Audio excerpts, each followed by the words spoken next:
Tudo bem, então, na última formação que nós tivemos, nós começamos propriamente a praticar a meditação. Falamos aí sobre este grau de oração e o padre quer dar continuidade nesse assunto.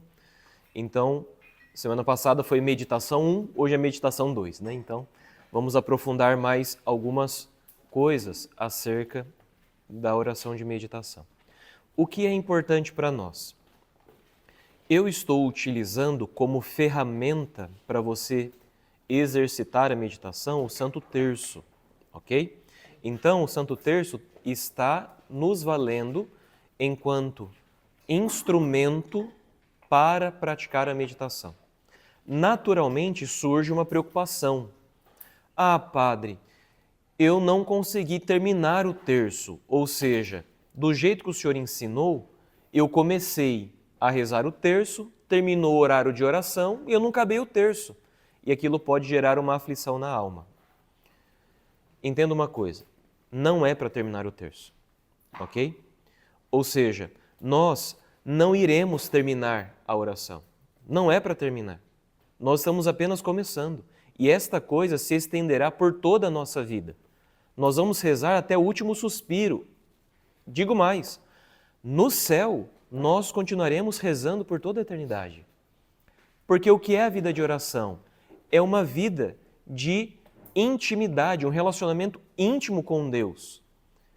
E o lugar no qual nós estaremos plenamente unidos a Deus é no céu. Então no céu nós vamos rezar. Rezar eternamente, ou seja, estaremos nesta relação pessoal com o nosso Deus. Entende? Então, veja só, não se preocupe se você não conseguir completar o terço, ok? Ademais, Nossa Senhora nos deu o terço não para nós completarmos como quem cumpre uma tarefinha. Ah, já rezei o terço hoje.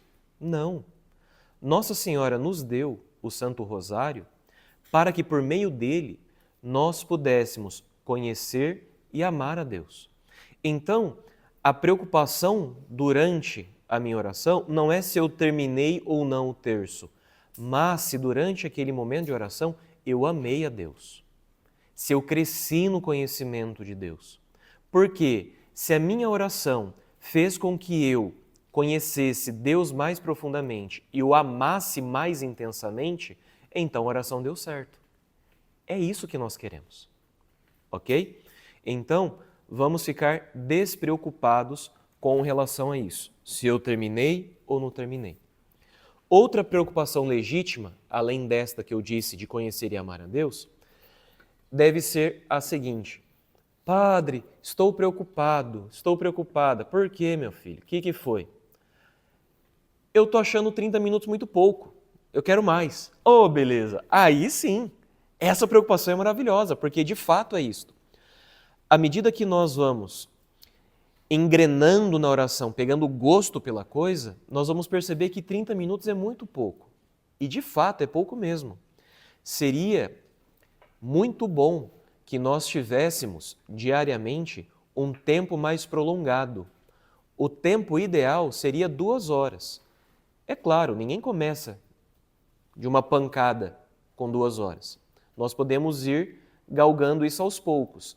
Então, 30 minutos, 40, você pode dividir 2 momentos do dia. Um momento você faz 30 minutos, outro momento você faz 15 minutos, entende? Depois você faz 2 momentos de 30, poxa, já deu 1 hora no dia, entende? Padre, mas é impossível. Não é impossível. Porque se nós parássemos para somar o tempo que nós gastamos com besteiras, futilidades, curiosidades, coisas inúteis, nossa. Pega, por exemplo, o teu celular, o seu smartphone, e tem lá um aplicativo de foco, de tempo que você gasta nos aplicativos. Se você olhar aquilo ali, você fala assim, cara, não é possível que hoje eu fiquei esse tempo todo neste aplicativo, entende? Você olha lá, você ficou 3 horas no WhatsApp. Caraca, não é possível que eu fiquei 3 horas no WhatsApp. É que você fraciona isso ao longo do dia, poxa, parece pouco, mas você ficou um tempão, entende? É tempo que você está roubando de Deus, entende? Não estou dizendo que nós seremos monges, cartuchos, freiras carmelitas, entende? Nós não vamos ficar enclausurados só rezando. Mesmo porque as freiras que estão no convento, elas não ficam rezando 24 horas. Se você pegar a rotina de vida daquelas mulheres, elas trabalham, elas cozinham, elas têm momento de distração, que é chamado de recreio, tem os momentos de adoração, tem o momento da missa, ou seja, a vida delas é regrada por uma rotina. E é isso que nós temos prejuízo. Nós, infelizmente, deixamos o mundo nos arrastar e nós quebramos a nossa rotina. E a primeira coisa que vai para o espaço é a oração. Quando a coisa estrangula e você tem que abrir mão de algo, a primeira coisa é a oração. Entende? Então, o que o padre está dizendo? Nós não iremos ser como um monge, né? As senhoras são leigas, vocês não serão como uma religiosa, não é nada disso. Porém, nós iremos precisar de uma rotina. Porque a correria do dia a dia não é álibi para nós simplesmente não rezarmos. E precisamos tomar cuidado com isso. Ah, não, padre, é muito corrido. Não, você é desorganizado. É diferente.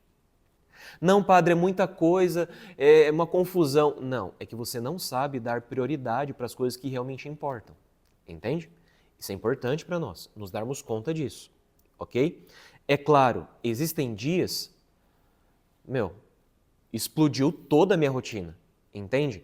Aconteceram inúmeros eventos que eu não estava esperando e não tinha como prever isso. Ok, mas isso não acontece todos os dias. Entende? Existe aquilo que é ordinário e existe aquilo que é extraordinário. O problema é que a regra passa a ser o extraordinário. Cada dia é uma confusão. Por quê? É falta de organização. Entende? Tendo dito isso, nós iremos agora mergulhar um pouquinho mais na meditação. Vamos lá. Para nós fazermos meditação, nós iremos utilizar duas potências da alma, basicamente. Primeiro, o que é uma potência? Esta palavra, este termo potência, eu estou tirando da filosofia de Santo Tomás. Potência é a capacidade de fazer algo. Ok? Então, todos nós, dotados de inteligência, todos nós dotados de uma mínima aptidão física, coordenação motora, nós temos a potência de dirigir. Não significa que você vá dirigir, mas você pode. Entre na autoescola, aprenda e você o fará. Nós temos esta potência. Todos nós temos a potência de cozinhar. Não significa que vai ficar uma coisa maravilhosa. Entre num curso de culinária, se torne uma Masterchef e vai ser um negócio renomado. Entende? Todos nós temos a potência, de nadar.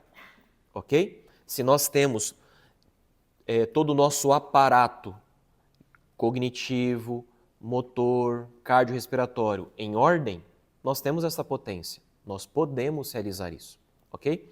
Então, nós temos em nós dois tipos de potências que nós iremos utilizar na meditação. Uma potência é a inteligência. Esta potência ela é mais nobre, ela é mais elevada, porque ela pertence à alma. É uma potência espiritual. A inteligência, padre, ela é capaz de fazer o quê? Conhecer a verdade, conhecer as coisas espirituais. A inteligência é uma potência que é capaz de conhecer as coisas espirituais. No processo de meditação, a inteligência ela é fundamental. Porque, veja, por meio da oração, a meditação, nós estamos querendo conhecer quem? Deus. Só que tem um pequeno detalhe. Deus, ele é por espírito. A Santíssima Trindade não tem matéria. Deus não tem corpo. Não tem como você desenhar. Desenha aqui para mim o rosto de Deus. Não tem como, porque Deus ele é espírito. E como é que eu vou conhecer ele então, padre? Muito bem, você tem uma potência espiritual, uma potência capaz de conhecer as coisas espirituais, que é a tua inteligência. É por isso que você consegue conhecer Deus, mas os animais não. Por que um cachorro não conhece Deus? Porque eles não possuem essa potência. Ok? Deu para entender isso? O problema é que, aliás, não é um problema, mas o fato é que esta inteligência que nós possuímos não é uma inteligência como dos anjos. Os anjos, eles possuem uma inteligência que funciona sem a necessidade de uma outra potência chamada imaginação. Os anjos, eles não possuem corpo, eles são pura inteligência. Por isso a inteligência deles funciona diretamente, sem necessidade de um corpo. Claro, eles não têm. Nós, seres humanos, temos um corpo. A nossa inteligência depende do nosso corpo para funcionar. Se não tiver o corpo na jogada, a nossa inteligência vai ter problemas para conhecer as coisas, conhecer a verdade. Então, que parte do nosso corpo auxilia a inteligência a conhecer as coisas? A nossa imaginação. Ou seja, a inteligência, ela irá trabalhar com os dados que estão no nosso imaginário. Quando nós vamos pensar sobre uma coisa, nós precisamos imaginar ela antes. Nós temos que ver ela antes. Você não consegue pensar sobre uma coisa que você não consegue imaginar. Entende isso? Ou seja, na filosofia, nós temos a seguinte sentença: nada está no intelecto que antes não tenham passado pelos sentidos. Nada está na inteligência sem antes ter passado pelo imaginário. Ou seja, você tem que ver a coisa. Você tem que imaginar a coisa. Você tem que ouvir a coisa, sentir o cheiro da coisa. Aí você consegue pensar sobre ela, raciocinar sobre ela.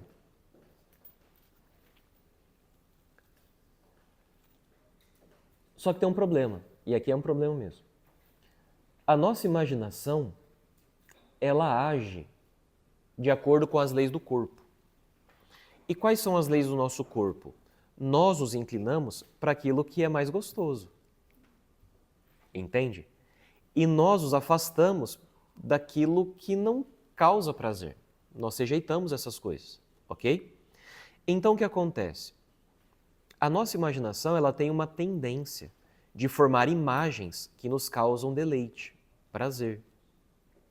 E a nossa imaginação tem uma tendência de deformar coisas que não nos causam tanto prazer. Ok? Então o que acontece? Como é que você consegue imaginar algo? Vou te dar um exercício prático para fazer aqui agora. Aqui, à minha esquerda, tem uma imagem de Nossa Senhora. Olha aqui para a imagem de Nossa Senhora, todo mundo. Olha bem para ela. Para a imagenzinha de Nossa Senhora, os detalhes. De onde você consegue ver ela aí? Olha. Todo mundo está olhando bem fixo, olha os detalhes da imagem de Nossa Senhora. Fecha os olhos agora. Lembra da imagem, como que ela é? Que cor que ela é? O que tem na cabeça dela? Você conseguiu lembrar da imagem, sim ou não? Pronto. Isso é tua imaginação. Essa imagem que está dentro, ela entrou por onde? Pela vista, pelos olhos. Então as imagens que nós fazemos dentro da nossa cabeça, elas entram pelos nossos olhos, entram pelos nossos ouvidos.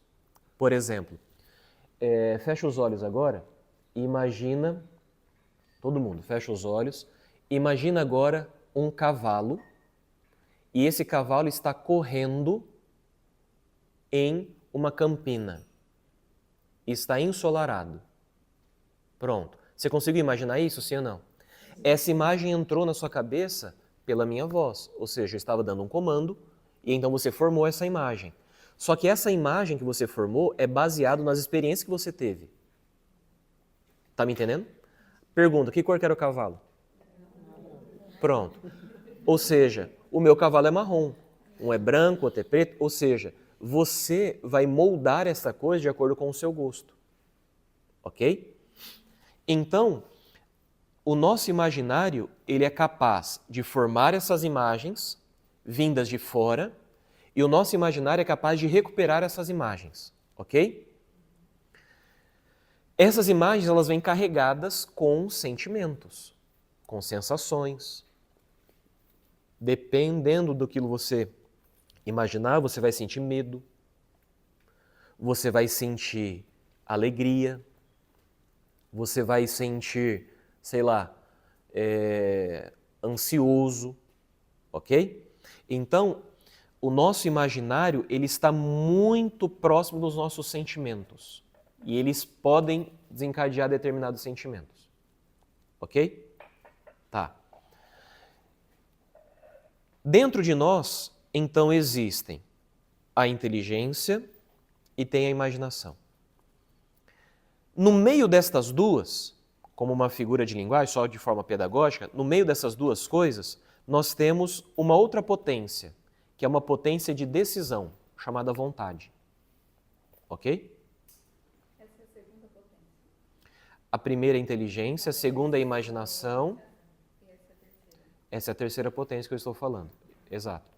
A inteligência é uma potência mais nobre que a imaginação, porque a imaginação está no corpo. A imaginação ela só conhece as coisas sensíveis, coisas materiais. O que a imaginação consegue conhecer? Coisas materiais. Ok? O que a inteligência consegue conhecer? As coisas espirituais. Ok? No meio destas duas colunas, nós temos uma outra faculdade, que é responsável pelas decisões, que é chamado vontade. A vontade é nela que está as decisões que nós tomamos, as decisões livres que nós tomamos. Essas decisões, elas têm implicações morais, ok? Éticas, enfim.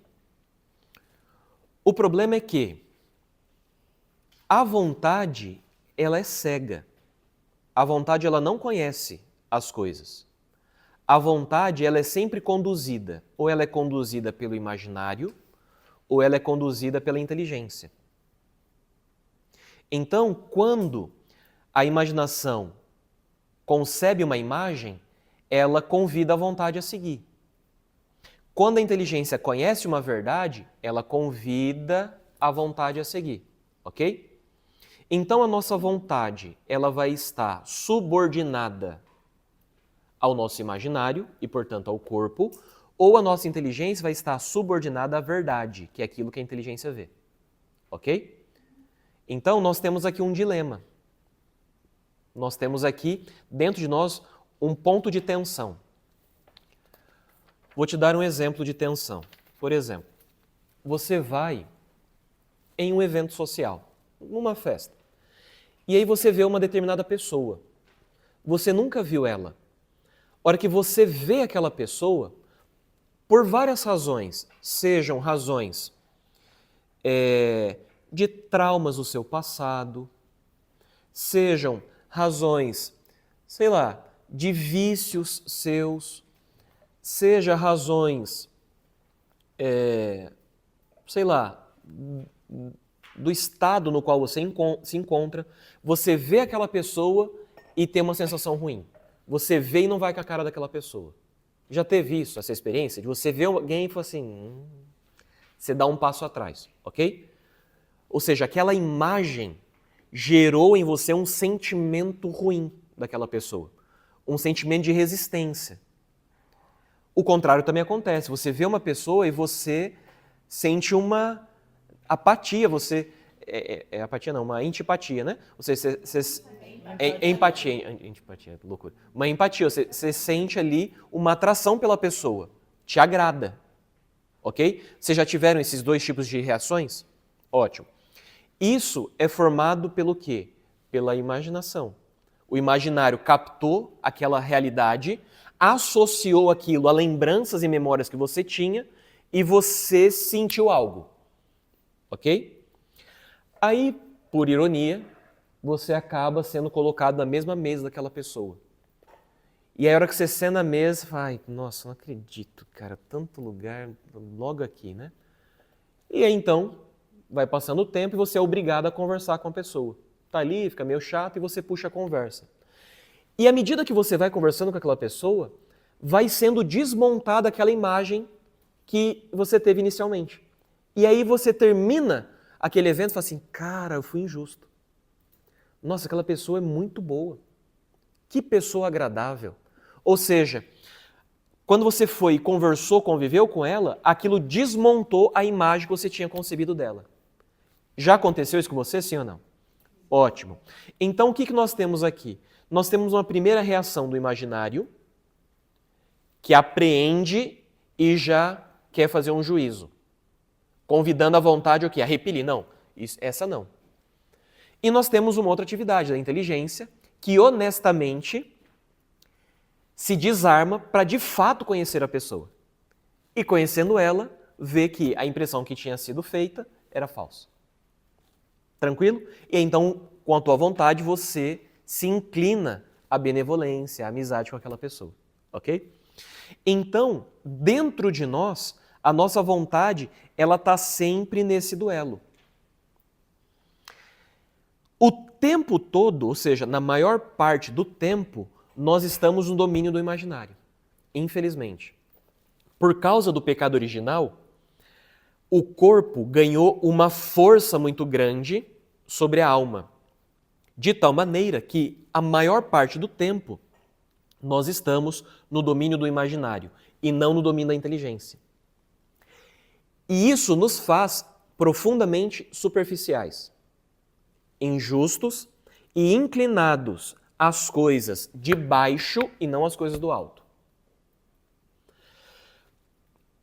Muitas vezes nós julgamos que aquilo que nós estamos fazendo dentro da nossa cabeça é uma atividade da inteligência, mas não é. Muitas vezes, ou seja, na maior parte das vezes, quando nós estamos pensando sobre algo, o que é que nós estamos fazendo? Movimentando o nosso imaginário. E não utilizando a inteligência. É por isso que você sempre concorda com você mesmo. Já percebeu isso? É difícil você discordar de você. Porque o nosso imaginário, ele vai criando um discurso para justificar o nosso gosto. O gosto está no domínio do imaginário. E quando você é confrontado, geralmente você sai de perto daquela pessoa que te confrontou. Quando você é confrontado, você coloca em xeque aquilo que é o teu gosto, aquilo que você idealizou. Para fazer o exercício da inteligência e honestamente enxergar, tá, mas vamos lá, qual é a verdade? Porque se isso aqui é verdade, então eu vou seguir, eu mudo agora. Mas, se isso aqui não é verdade, então eu estou de fato correto. Mas não por causa do meu gosto, mas por causa da verdade. Tem uma diferença enorme aqui. Dá para entender isso? Então, o que acontece? Isso que nós fazemos nas relações sociais ao longo do nosso dia, nós fazemos isso também na vida espiritual. E está aqui o problema. Nós somos mestres em criar uma imagem de Deus. Nós somos mestres em nos relacionarmos com Deus a partir do nosso imaginário. Problema: todas as vezes que eu crio uma imagem de Deus, eu acabei de criar um ídolo. Este não é Deus. Porque não é possível imaginar Deus. Nós conhecemos Deus pela inteligência. Nós vemos a verdade de Deus. Todas as vezes que eu crio uma imagem de Deus, eu acabei de criar um ídolo e ele, por definição, é incapaz de me salvar. A briga de Deus com o povo no Antigo Testamento é toda baseada nisso. Ou seja, qual que é a grande insistência de Deus para o povo no Antigo Testamento? Não façam imagens. Por quê? Toda imagem que eu faço sempre é modelada de acordo com o meu gosto. E o Deus, aliás, o Deusinho, de acordo, moldado ao meu gosto, é um Deus muito chinfrim. Olha o que Deus diz no Antigo Testamento, no livro do Êxodo, capítulo 20, versículos 4 a 5. Não farás para ti escultura, nem figura alguma do que está em cima nos céus, ou embaixo sobre a terra, ou nas águas debaixo da terra. Não te prostrarás diante delas e não lhes prestarás culto. Eu sou o Senhor teu Deus, um Deus zeloso. Por que que eu não posso fazer imagem de Deus? Porque no momento em que eu fizer uma imagem dele, eu faço esta imagem, a minha imagem e semelhança, de acordo com o meu gosto. E então eu começo a querer ter domínio sobre Deus. Porque é claro, agora eu sou o Senhor. Seja feita a minha vontade, não a tua. Porque este Deus é formado por mim. Então veja só, a oração de meditação, ela irá fazer em nós um grande serviço, um grande favor. Ela irá destronar os ídolos que nós criamos. Pela meditação, nós iremos pegar esses ídolos e quebrar em pedaços, porque eles são falsos. Isso não é Deus. E nós precisamos ter essa coragem de quebrar esses falsos deuses. Como é que a meditação faz isso? A meditação faz isso porque por meio dela eu irei ver a verdade que é Deus. E não uma aparência de Deus. Porque Deus ele não tem uma aparência, ele tem uma essência. Ou seja, Deus não parece algo, ele é algo. Quando Moisés pergunta para Deus o nome dele, para dizer ao faraó, para poder libertar o povo, Deus diz, eu sou. Deus não parece, ele é. Entende isso? Então, a meditação irá fazer este grande serviço em nós. Irá quebrar esses ídolos. E esses ídolos precisam ser quebrados, massacrados. Muitas pessoas, por exemplo, possuem uma imagem de Deus, de um Deus severo. Por alguma razão, um trauma que ela teve, uma relação complicada com o pai dela, que era muito rigoroso, violento, transfere essa imagem para Deus. E a pessoa não se confessa. Outros fazem uma imagem de Deus, um Deus muito fofinho, candura, um vovozinho. Ah, não, tá tudo bem. Ou seja, imagens muito bagunçadas, entende? Imagens assim de Deus muito distante. Ou seja, quando nós projetamos em Deus aquilo que está em nós rebaixamos Deus ao nosso nível, entende? Mas não. Nós não temos que baixar Deus ao nosso nível. É Ele quem vai nos elevar ao patamar dele. A oração fará isso. A oração irá nos elevar e não nós iremos rebaixar Deus. Essas imagens, elas sempre vêm acompanhadas de muita justificativa. Porque uma vez que a vontade seguiu o imaginário e não a inteligência, nós criamos e elaboramos todo um discurso para justificar o nosso gosto, justificar as nossas escolhas.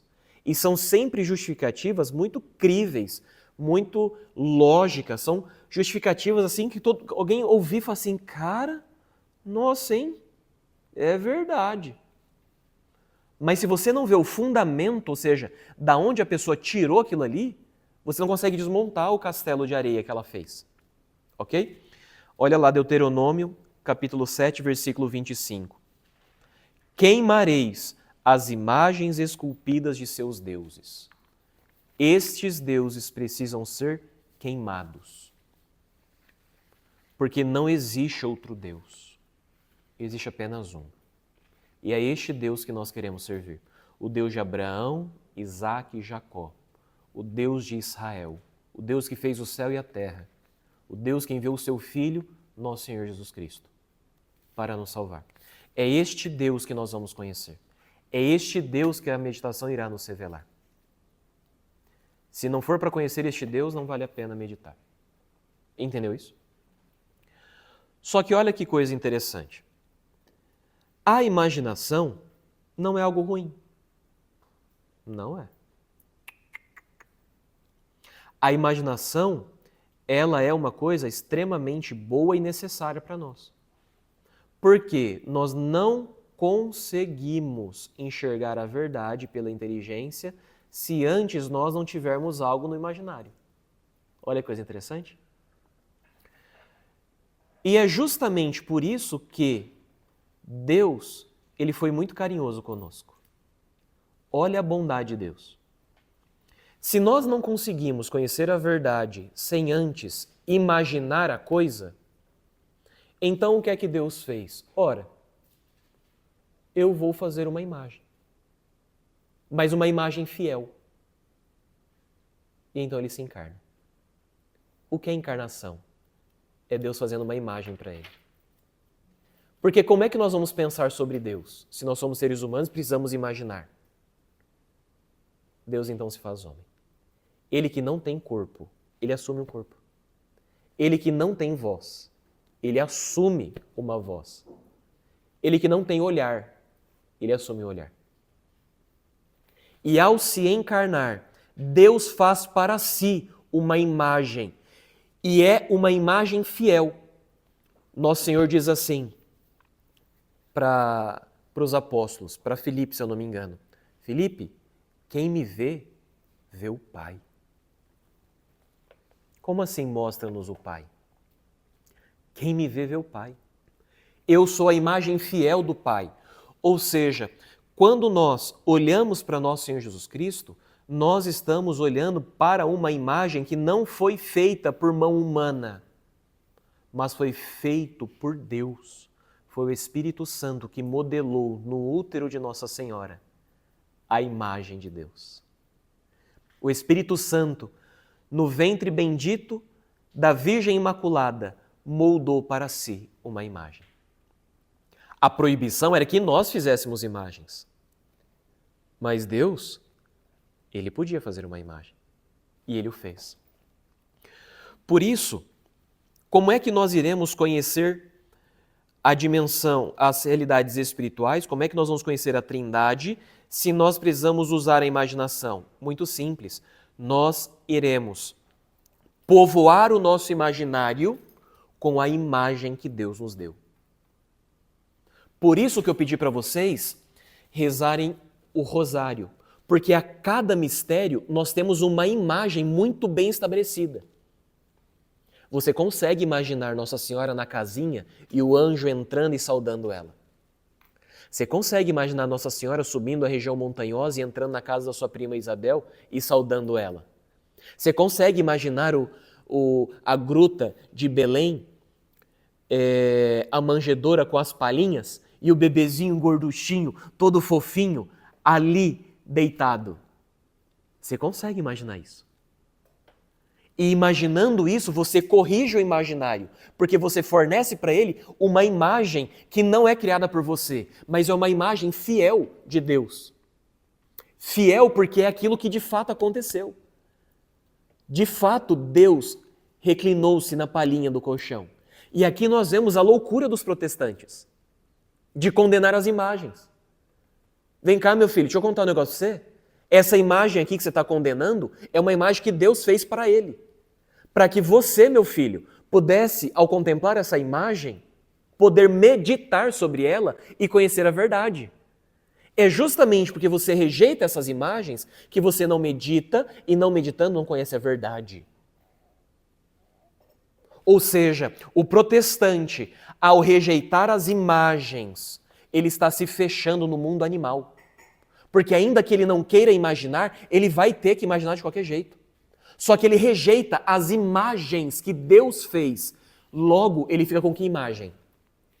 A dele. Ou seja, a imagem que um cachorro faz. Um cachorro faz a imagem dele. O seu cachorro tem uma imagem sobre você. Os animais fazem imagens. Mas os animais não são capazes de receber a imagem que Deus deu. Entende isso? Então, veja, a imaginação não é algo ruim. O problema é que ela está bagunçada, ela está desordenada. O pecado original gerou essa bagunça dentro de nós e os nossos pecados pessoais, as nossas imperfeições, desordens, loucuras, sei lá, deve ter até transtorno meio, um TDAHzinho, entendeu? Um negócio, precisa de um remedinho, ou seja, para dar uma estabilizada, ou seja, bagunçou tudo. E nós precisamos corrigir isso.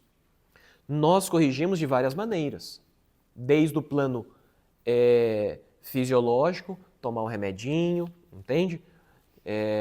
No plano, né, físico, no sentido de, muda um pouco suas preferências, para de ver essas coisas meio bagunçadas, disformes, para de ouvir um funk, começa a ouvir uma música mais clássica, para de ficar vendo obra de arte moderna, dessas semanas de arte moderna que tem aí em São Paulo, que os caras colocam lá um pinico e falam que é obra de arte, começa a ver, né, umas artes consagradas, umas obras bonitas, entende? Ou seja, tudo isso vai corrigindo, ok?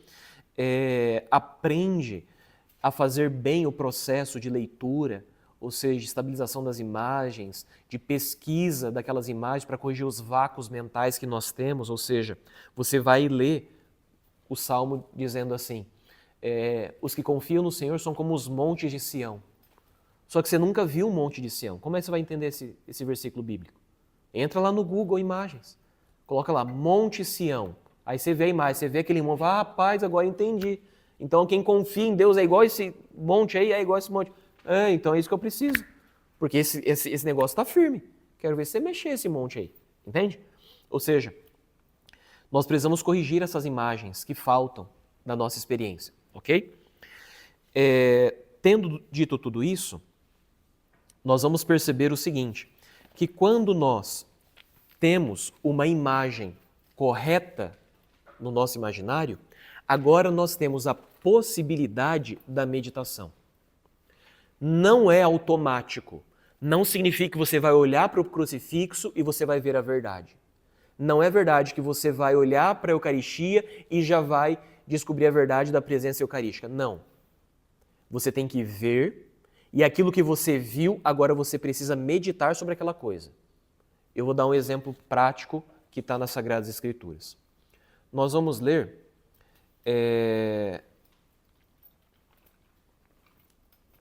o relato da crucifixão de Nosso Senhor Jesus Cristo. O relato diz assim, é Lucas, capítulo 23, versículos 39 ao 44.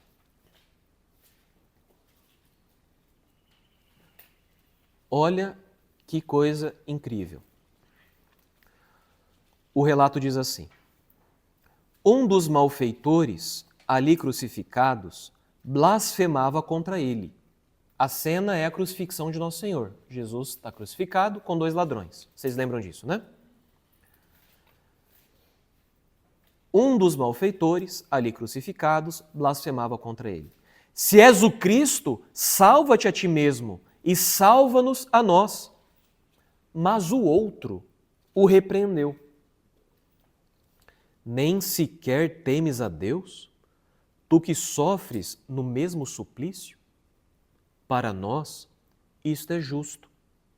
Recebemos o que mereceram os nossos crimes, mas este não fez mal algum.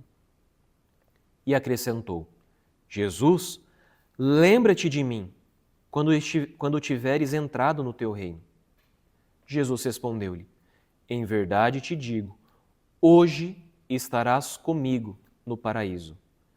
Era quase a hora sexta e em toda a terra houve trevas até a hora nona. Olha que coisa curiosa. O que é que nós temos aqui nesta cena? Os dois ladrões, eles tinham a mesma imagem. Veja, Nosso Senhor foi condenado por Pilatos e ele recebeu a cruz para subir o Calvário, ok? Naquele momento, os dois ladrões já estavam ali. Eles viram Jesus despido de suas vestes, com um manto de púrpura, uma túnica apenas, né? Com púrpura, coroa de espinhos, e zombando dele, et homo, que é a imagem do bom Jesus de Cuiabá. Os ladrões viram Jesus pondo a cruz nos ombros, viram ele subindo o Calvário. Os dois ladrões subiram o Calvário com muito mais facilidade que Jesus. Porque imagina, Jesus subiu o Calvário depois de passar uma vigília inteira preso, sendo torturado, espancado. Depois, horas antes de subir o Calvário, ele foi flagelado quase até a morte. Depois, ele é escarnecido, coroado de espinhos. Só então dão para ele a cruz. Os outros dois ladrões, não. Eles estavam, aspas, inteiros. E então eles começam a subir o Calvário. Os dois ladrões estão vendo a mesma coisa. Estão vendo Jesus, ele subindo o Calvário. Termina de subir o Calvário, os dois viram Jesus ser crucificado. Como jogaram ele em cima do madeiro, como puxaram ali o seu braço para poder caber na cruz e cravaram. Viram ele ser despido das suas vestes, ficar nu diante da sua mãe, das mulheres piedosas que estavam ali. Viram Jesus subindo o Calvário, rezando pelos algozes. Os sumos sacerdotes fariseus caçoando e blasfemando, zombando dele. Os dois viram a mesma imagem. Só que a atitude deles foi completamente diferente. Por quê? Que um ladrão blasfemou e o outro ladrão confessou a divindade de Jesus. Qual é a diferença dos dois, se os dois estavam vendo a mesma coisa? Tá me entendendo? A diferença era que, a diferença foi que o mau ladrão, ele viu a imagem e parou na imagem. O bom ladrão, ele viu a imagem e começou a meditar sobre aquela imagem. Ele viu Jesus e falou assim, não, mas espera aí. Tá estranho essa coisa. Porque esse homem está sendo tratado, a maneira como ele foi julgado, a forma como ele foi flagelado, isso aqui é um castigo muito duro. Ele precisaria ter cometido um crime terrível para ser punido dessa maneira. Mas pelo que eu já ouvi falar dele, porque uns anos atrás chegou para mim lá na cadeia a notícia dele, desse homem. E me falaram que ele acolhia as crianças, que ele multiplicou pães, deu de comer para 5.000 homens. Me chegou a notícia de uma mulher samaritana que estava na beira do poço e então ele revelou todas as coisas sobre ela, então converteu toda a Samaria. Mas não chegou nenhum relato que ele cometeu crime. E mais, eu sou judeu. Eu lembro quando eu era criança que mamãe falava de um tal Messias. E mamãe dizia que esse tal Messias, ele iria sofrer.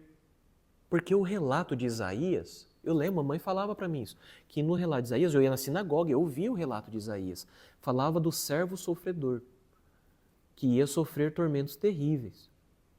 Olhando para ele, está muito estranho, porque ele está subindo o Calvário com muita paciência. Eu estou irritado, eu estou com raiva. Mas assim, eu fiz um crime. Mas ele não fez nada e ele não está irritado. E o mais incrível, ele está rezando por esses homens que estão batendo nele. Não, se eu fosse ele, ou seja, se eu estivesse subindo injustamente, condenado, torturado desse jeito, eu ia estar rodando a baiana aqui, eu ia acabar com todo mundo. Não. Como é possível que esse homem, ele não abre a boca? Olha, isso não é humano. Ou ele é filho de Deus, ou ele é o próprio Deus. No momento em que o bom ladrão, ele foi subindo, meditando, pensando sobre isso, o que é que ecoou dentro do coração dele? Lembra da aula passada? A revelação, que é o Espírito Santo. Ou seja, à medida que ele foi meditando isso, um dado momento o Espírito falou assim, sim, ele é Deus, creia. E então ele teve uma revelação. Ou seja, A revelação foi que ele viu a verdade. Ele viu além da aparência. Ele viu além daquelas feridas. Ele viu além daquele abandono dos seus amigos. Ele viu além da vergonha que ele estava sendo submetido. Ou seja, o bom ladrão, ele viu a verdade. Uma verdade que não é material, é espiritual. Mas aquela verdade espiritual só foi vista pela inteligência dele porque antes ele teve uma imagem e a partir daquela imagem ele meditou sobre aquela imagem, se questionando sobre as razões daquilo. Mas como é possível isso? Não é normal, gente. Como que esse homem não está rodando a baiana? Como que esse homem não está praguejando todo mundo? Como é que ele pode estar tão afável, tão amoroso, sofrendo, doendo horrores? Como é que esse homem está rezando por alguém? Quem é esse homem? À medida que ele começa esses questionamentos, então o Espírito Santo suscita no coração dele a verdade. Ei, bom ladrão, ele é o Messias esperado. No momento que a verdade ecoou no coração dele, que ele viu pela inteligência, pelos olhos, não era possível ver nenhum Messias ali. Pelos olhos não era possível ver nenhum Salvador. Pelos olhos não era possível ver Deus nenhum. Jesus na cruz, com os olhos humanos, é um pedaço de carne triturado, pregado na cruz, um fracassado. É isso que os olhos veem.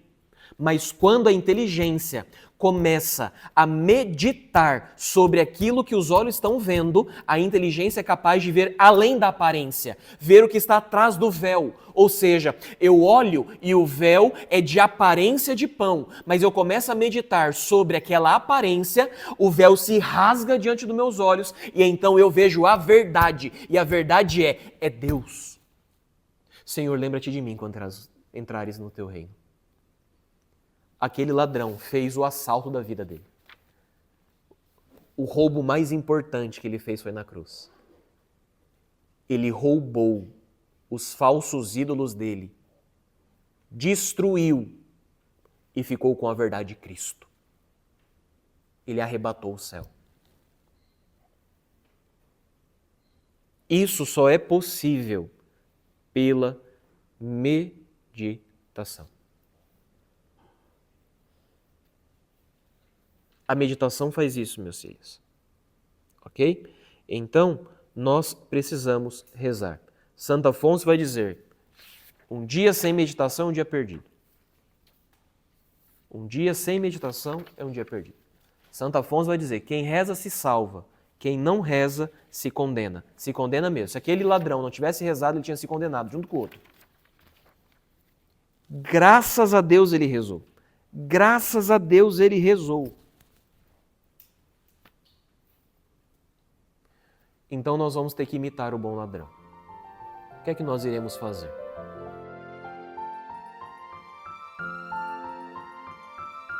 Vamos lá. As orientações práticas nesta aula que nós iremos realizar aí até a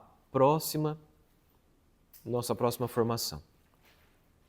Primeiro, uma orientação prática mais geral, ok?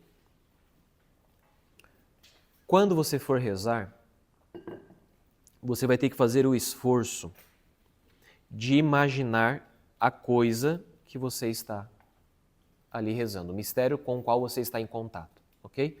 Então, sei lá, eu vou meditar sobre a passagem da samaritana no poço. Você tem que imaginar aquela coisa. Imagina você ali no poço. Imagina que você é a samaritana. Quando você for imaginar, imagina que é você que está recebendo Nossa Senhora em casa. Ah, Nossa Senhora está indo visitar sua prima Isabel. Ela está vindo na minha casa, ela está entrando na minha casa agora. Entende? Ela está falando comigo. Quando você imaginar lá o Horto das Oliveiras, imagina que você está ali com Pedro, Tiago e João. Você está ali dormindo. Jesus está falando para você. Não fosse capaz de vigiar comigo 1 hora. Entende? Imagina a coisa muito próxima de você. Você incluso na história. Certo? E o que acontece? Nós, ao meditarmos desta maneira, Deus irá revelar verdades para nós. E nós vamos ter que abraçar essa verdade. Por amarga que seja, por dura que seja, esta verdade ela irá nos libertar. Esta verdade irá nos levar para próximo de Deus. João 8,32. Conhecereis a verdade vos libertará. A verdade conhecida tem que ser abraçada. Muitas vezes nós iremos nos deparar com verdades que são amargas. Quando eu me deparar com verdade amarga, eu vou ter que pedir força para Deus. Deus, me ajuda. Eu não quero aceitar isso. Deus, eu não quero me unir a essa verdade, mas eu estou vendo, é a verdade. E eu não quero fazer a minha vontade, o meu gosto. Então me dê forças, ok? Então, nós precisamos ter esta ousadia de ficar com a verdade, exorcizar as ilusões, quebrar os ídolos.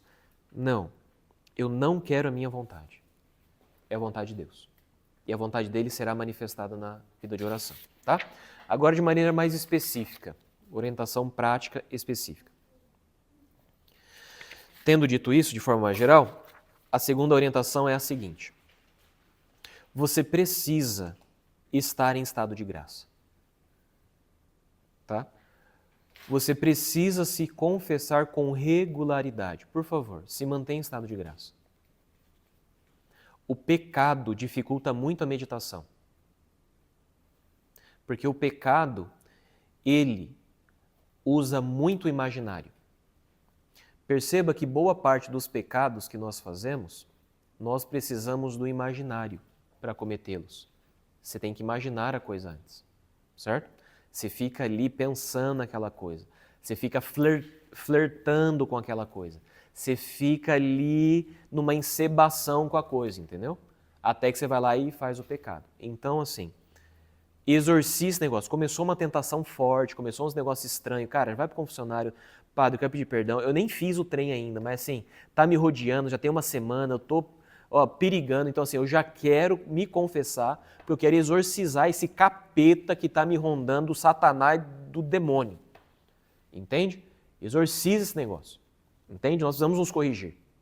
É necessário. Ok? Confissão boa é mensal. Não precisa ser semanal. Entende? A gente não tem nem virtude para confessar semanalmente. Se for pecado grave, vai logo. Não é para ficar em pecado grave. Ah, não, estou em pecado grave, mas é confissão mensal, não deu um mês ainda. Aí você fica no pecado. Ah, já que estou no pecado, deu um pouquinho a mais, depois confessa. Ah, miserável. Você tá de brincadeira, né? Então, não, pecado grave, vai logo. Ok? Terceira orientação,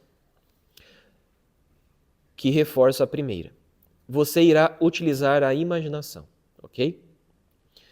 E você vai usar a imaginação fazendo exercício que é chamado composição de cena. Você vai compor a cena. Tem pessoas que têm uma imaginação que parece Hollywood, entendeu? Tem pessoas que a imaginação ela não é tão rebuscada e fértil assim, ok? Vá de acordo com aquilo que é a sua capacidade. Tome cuidado, quem é muito fértil, não se perder nas imagens. Por quê? Eu quero o trabalho da inteligência. E cuidado quem tem uma imaginação muito fraca de achar que não precisa dela, ok? O que é que nós precisamos perceber na imaginação? Eu tenho que imaginar a coisa como ela é. Então, se o anjo entrou na casa de uma menina, eu tenho que imaginar um anjo na casa de uma menina. Não serve uma véia. É uma menina. Entende? Se é uma menina casada, não serve uma menina solteira. Nossa Senhora era prometida em casamento. No judaísmo, havia 2 momentos do matrimônio. O primeiro momento, que já era o matrimônio recebido, então Nossa Senhora já era casada, e existe um segundo momento que é a coabitação, que é quando o noivo vai na casa da moça e leva ela para a casa dele. E aí, então tem a consumação do matrimônio. Então Nossa Senhora já era legitimamente casada, mas não morava na casa de José. José ainda iria buscar ela. Buscou e o casamento não foi consumado, porque Nossa Senhora nunca teve intimidade com São José. Ela é virgem. Então você irá fazer o esforço de imaginar a coisa como ela é.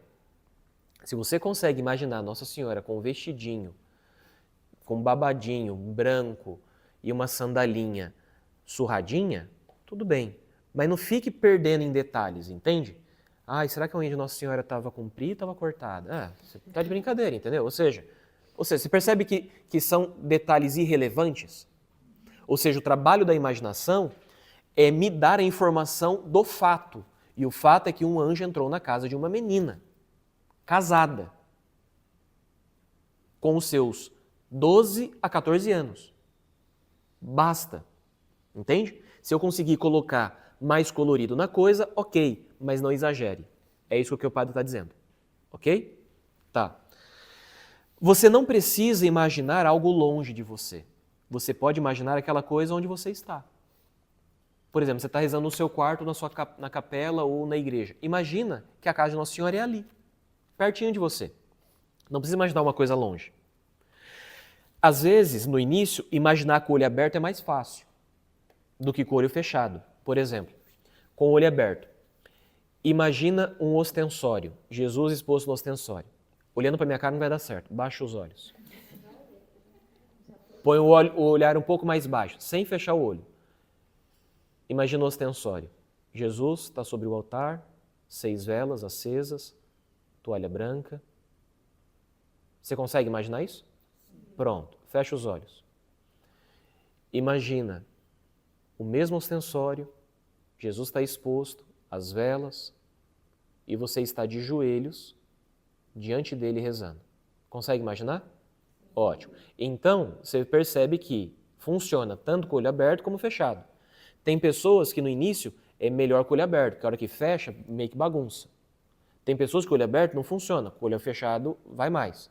Sendo como for, veja aquilo que é melhor para você. Deu para perceber isso? Tá.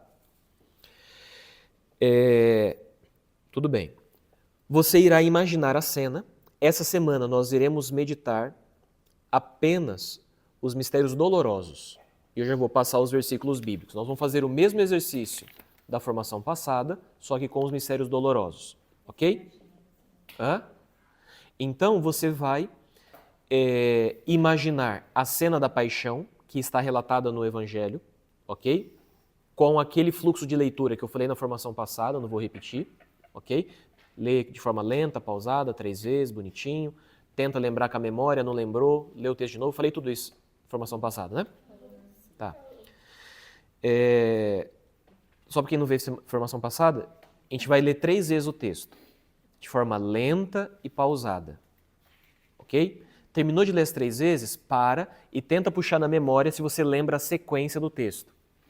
Se você não lembra a sequência certinha do texto, faltou alguma coisa, então volta e lê de novo, ok? À medida que você está lendo de forma lenta e pausada, você tem que ir lendo e formando a imagem. Por isso que você lê de forma lenta e pausada. Por exemplo, no 6º mês, o anjo Gabriel foi enviado a uma cidade da Galileia chamada Nazaré, uma virgem prometida em casamento cujo nome era Maria. Esse é o texto. Você vai ler 3 vezes. Só que você tem que ler de tal maneira que você vai formando as imagens. Como começa o texto? No 6º mês. O que aconteceu? Um anjo apareceu? Foi enviado na cidade. Aí, bugou, viu? Bugou porque não lembrou. Então, o que você faria? Ia ler o texto de novo. Entendeu o mistério? É essa coisa. Tem que estar na memória. Certo? Aí, você leu o texto, formou a imagem, você já está no ponto dos ladrões. O ponto dos ladrões é esse. A imagem já está diante dos olhos. Agora você vai ter que tomar uma decisão. Você vai ser o mau ou o bom ladrão? Se você quiser ser o mau ladrão, fique só com a imagem. Se você quiser ser o bom ladrão, você vai ter que agora meditar.